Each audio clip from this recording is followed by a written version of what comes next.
오늘 보실 하나님 말씀은 마가복음 14장 27절부터 31절입니다. 마가복음 14장 27절부터 31절 말씀 보겠습니다. 예수께서 제자들에게 이르시되 너희가 다 나를 버리리라. 이는 기록된 바 내가 목자를 치리니 양들이 흩어지리라 하였음이니라. 그러나 내가 살아난 후에 너희보다 먼저 갈릴리로 가리라. 베드로가 여짜오되 다 버릴지라도 나는 그리하지 않겠나이다. 예수께서 이르시되 내가 진실로 내게 이르노니 오늘 이 밤 닭이 2번 울기 전에 내가 3번 나를 부인하리라. 베드로가 힘있게 말하되 내가 주와 함께 죽을지언정 주를 부인하지 않겠나이다 하고 모든 제자도 이와 같이 말하니라. 아멘. 오늘은 실패에도 회복의 길을 열어주시는 예수님, 실패에도 회복의 길을 열어주시는 예수님에 대해서 우리가 말씀을 보겠습니다. 예수님께서 다가올 시련을 예고하시면서 너희가 다 나를 버릴 것이라 라고 말씀합니다. 이는 성경에 기록되기를 내가 목자를 치리니 양들이 허둥지둥 될 것이라 라는 이 말씀이 이루어질 것이다 라는 말씀이죠. 그러나 내가 다시 살아난 뒤에는 너희보다 먼저 갈릴리로 갈 것이다. 이때 베드로가 불쑥 말하죠. 모든 것이 무너지고 모두가 주님을 부끄러워하더라도 저는 절대로 그렇게 하지 않겠습니다. 예수님은 말씀합니다. 베드로야, 너무 자신만만하지 마라. 오늘 바로 이 밤 수탉이 2번 울기 전에 네가 나를 3번 부인할 것이다. 베드로가 거세게 반발하며 말하죠. 주님과 함께 죽는 한이 있더라도 절대로 주님을 부인하지 않겠습니다. 이에 다른 제자들도 똑같이 말했다라는 것이 오늘 우리가 읽은 본문의 내용입니다. 우리가 익히 잘 알고 있는 본문 내용이죠. 십자가의 시련에 점점 가까이 나아가시는 예수님은 겟세마네라 하는 곳에 이르기 전에 제자들이 모두 자신을 버릴 것이라 라는 스가랴 13장 7절 말씀을 인용하시면서 말씀하는 거죠. 너희가 다 나를 버리리라. 스가랴 13장 7절에 보면 만군의 여호와가 말하노라. 가라 깨어서 내 목자 내 짝된 자를 치라. 목자를 치면 양이 흩어지려니와 작은 자들 위에는 내가 내 손을 들이우리라 라는 이 말씀을 인용하시면서 예수님은 너희들이 다 나를 버릴 것이다, 나를 떠날 것이다 라고 말씀하고 있는 겁니다. 제자들에게 버림당하는 일은 우연히 일어난 일이 아니라 라고 말씀하고 있는 겁니다. 여러분, 우리는 분명히 아셔야 돼요. 우리에게 절대로 우연이란 없습니다. 세상 사람들은 우연이라고 이야기하지만 여러분, 하나님의 역사 가운데 우연이란 절대로 일어나지 않아요. 예수님은 성경을 근거로 이것은 필연적으로 반드시 일어날 수밖에 없는 일이다라는 사실을 분명하게 보여주고 있는 것이죠. 그럼 제자들이 예수님을 버리고 떠나는 이유가 무엇일까? 만약에 여러분이 그 자리에 제자의 모습으로 있었다면 여러분은 왜 예수님을 버리고 떠나갔을까? 한번 여러분 자신이 한번 묵상해 보십시오. 아마도 십자가의 고난과 죽음 때문이 아닐까? 그리고 자신들에게 닥칠 환난과 시련 때문이 아닐까?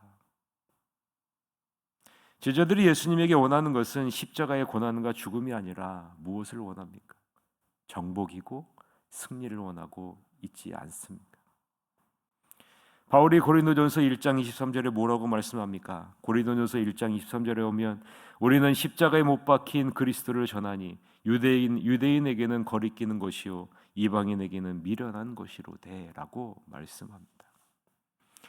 십자가가 유대인에게는 거리끼는 것이고 이방인에게는 미련한 것이라고 말씀합니다. 제자들에게 십자가는 걸림돌이라라는 거예요. 걸림돌이라라고 말씀하는 겁니다. 예수님이 고난당하시고 십자가로 향하여 가게 되면 제자들은 모두 예수님을 버리고 떠나게 될 것이라는 말입니다. 이것이 죄인된 인간의 본성이라는 거죠. 만약 한국교회를 향한 이러한 대대적인 핍박과 박해와 환란이 닥친다면 과연 얼마나 많은 성도들이 신앙을 지킬 수 있을까? 여러분 한번 생각해 보세요. 만약에 대대적인 환난과 핍박과 시련이 한국 교회에 닥친다면 과연 얼마나 많은 성도들이 신앙을 지킬 수 있을까? 핍박과 박해와 환난 가운데서 하나님께 예배하고 찬양하며 그 자리를 목숨을 걸고 지키는 사람 얼마나 있을까?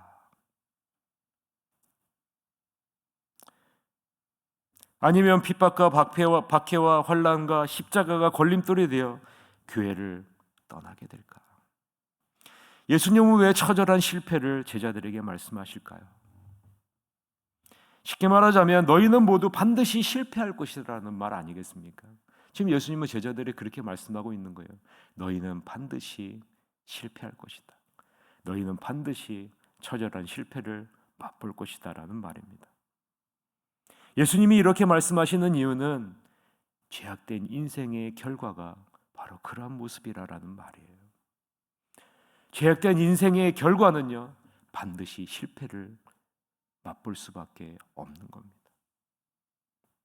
반드시 실패할 수밖에 없는 인생이 바로 우리의 인생이라는 거죠. 그것을 너희는 처절하게 맛볼 것이다 라는 거죠. 그 결과는 어떻게 됩니까? 예수님은 혼자 남게 됩니다. 예수님은 혼자 남게 돼요. 왜냐하면 예수님이 가실 그 길은요, 오직 혼자만이, 예수님 혼자만이 가실 수 있는 길이기 때문에 그런 겁니다. 외롭고 고독하고 처절한 십자가의 길, 이 길은 오직 예수님 홀로 담당해야만 하는 길이기 때문입니다. 예수님은 우리가 반드시 가야 할 모든 실패의 길을 홀로 다 짊어지고 묵묵히 홀로 십자가를 향해 가야 한다라고 말씀하고 있는 겁니다. 모든 제자들이 자신을 버릴 것을 알면서도 예수님은 묵묵히 그 길을 향해 가시는 거죠. 그리고 예수님은 자신이 죽을 장소를 바라보면서 제자들에게 말합니다. 뭐라고 말합니까? 내가 살아난 후에는 너희보다 먼저 갈릴리로 갈 것이다. 내가 살아난 후에 너희보다 먼저 갈릴리로 가서 너희를 기다리고 있을 것이다 라고 말씀합니다. 그 내용이 우리가 읽은 본문 27절 28절 내용인데요, 같이 한번 읽어봅시다. 예수께서 제자들에게 이르시되 너희가 다 나를 버리리라. 이는 기록된 바 내가 목자를 치리니 양들이 흩어지리라 하였음이니라. 그러나 내가 살아난 후에 너희보다 먼저 갈릴리로 가리라.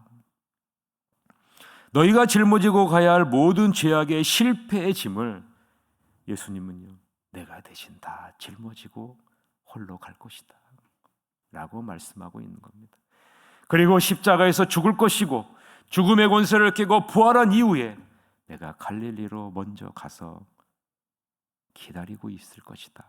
그리고 나는 너희와 함께 새롭게 시작할 것이다 라고 말씀하고 있는 본문이 오늘 본문의 내용입니다. 여러분 28절에 그러나를 주목해 보시기를 바랍니다. 그러나 여러분 의미심장하지 않습니까? 의미심장하지 않아요? 죄악된 본성을 지닌 너희는 반드시 나를 버리겠지만, 반드시 너희는 실패할 것이지만 내가 그 모든 죄짐, 실패의 짐을 대신 지고 십자가에서 죽고 부활해 다시 시작할 것이다. 다시 시작할 것이다 라는 예수님의 다짐이 그러나 안에 담겨져 있기 때문입니다. 첫 번째 제자들을 모았던 갈릴리에서 부활하신 예수님이 먼저 가셔서 이전에는 철저한 실패를 향해 우리가 나아갔지만 이제 새로운 갈릴리에서는 영광스러운 승리를 향해 하나님 나라의 백성으로 새롭게 출발할 것이다 라고 말씀하고 있는 겁니다.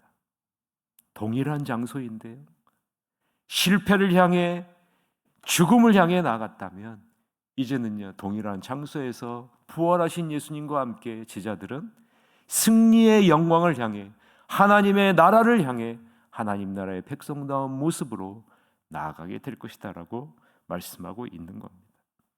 죄악의 증인, 실패의 증인이 아니라 이제는 부활의 증인, 승리의 주인으로 바꾸어 주시겠다라는 거죠. 너희의 뜻을 향해 달려가는 인생이 아니라 이제는 하나님의 뜻을 이루는 자로 너희를 완전히 바꾸어 주시겠다라고 말씀하고 있는 겁니다. 여러분, 절대로 여러분의 뜻을 이루면서 사시면 안 돼요. 여러분의 뜻을 향해 나아가시면 안 됩니다. 왜냐하면요, 예수님이 십자가에 죽고 부활하심으로 말미암아 바꿔주셨어요. 여러분의 뜻을 이루는 자가 아니라 하나님의 뜻을 이루는 자로, 여러분이 원하는 세상이 아니라 하나님이 원하는 하나님의 나라를 이루는 자로 우리를 완전히 새롭게 바꿔 놓으셨다라는 사실을 잊지 마시기를 바랍니다. 잃어버린 신앙을 다시 회복시키고 주님과 제자로서의 관계를 완전히 새롭게 신뢰할 수 있는 관계로 우리를 바꿔 놓으셨다는 겁니다. 예수님의 이 충격적인 말씀을 듣고 베드로는 말합니다. 다른 사람은 다 버릴지라도 나는 결코 예수님을 버리지 않겠습니다. 내가 예수님을 얼마나 사랑했고 예수님을 위해 목숨까지도 아낌없이 바칠 각오를 하고 있는 것 예수님 알고 계시지 않습니까? 여러분, 이 베드로의 고백 안에 베드로가 한 가지 놓치고 있는 부분이 있는 것을 우리는 알고 있잖아요. 베드로가 알고 있는 것이 무엇입니까? 죄가 갖고 있는 연약함이에요. 우리의 죄의 본성이 갖고 있는 연약함을 우리는 놓치면 안 됩니다. 우리는요, 언제라도 쓰러질 수 있어요. 언제라도 배신할 수 있고요. 언제라도 떠날 수 있고요. 언제라도 나의 뜻, 내가 원하는 것, 그것을 주장하는 그 자리에 놓일 수 있다라는 겁니다. 이것이 우리가 갖고 있는 죄의 연약함입니다. 언제라도 주님을 등질 수 있는 연약한 존재임을 베드로는 간과하고 있지 못한 거예요. 그래서 예수님이 십자가에 죽으셔야만 했고 죽음의 권세를 이기고 부활하셔서 성령 하나님을 우리에게 반드시 보내주셔야만 한 이유가 바로 여기에 있는 겁니다. 예수님은 말씀합니다. 오늘 이 밤 닭이 2번 울기 전에 내가 3번 나를 부인하리라. 베드로는 자신의 실패를 부인하며 성공을 자신하지만 예수님은 뭐라고 얘기합니까? 너는 반드시 실패하리라. 반드시 실패하리라. 하나님이 함께 하시지 않는 사람은 누구나 반드시 실패할 수밖에 없다라는 사실을 말하고 있는 것 아니겠습니까? 29절에서부터 31절 오늘 본문 말씀인데요. 같이 한번 읽읍시다. 베드로가 여짜오되 다 버릴지라도 나는 그리하지 않겠나이다. 예수께서 이르시되 내가 진실로 내게 이르노니 오늘 이 밤 닭이 2번 울기 전에 내가 3번 나를 부인하리라. 베드로가 힘있게 말하되 내가 주와 함께 죽을지언정 주를 부인하지 않겠나이다 하고 모든 제자도 이와 같이 말하니라 라고 말하죠. 베드로의 실패, 제자들의 실패를 보면서 여러분은 무엇이 느껴지십니까? 오늘 이 새벽에 여러분 기도하시면서 내가 그 자리에 있었다면 나는 어떤 모습으로 있었을까?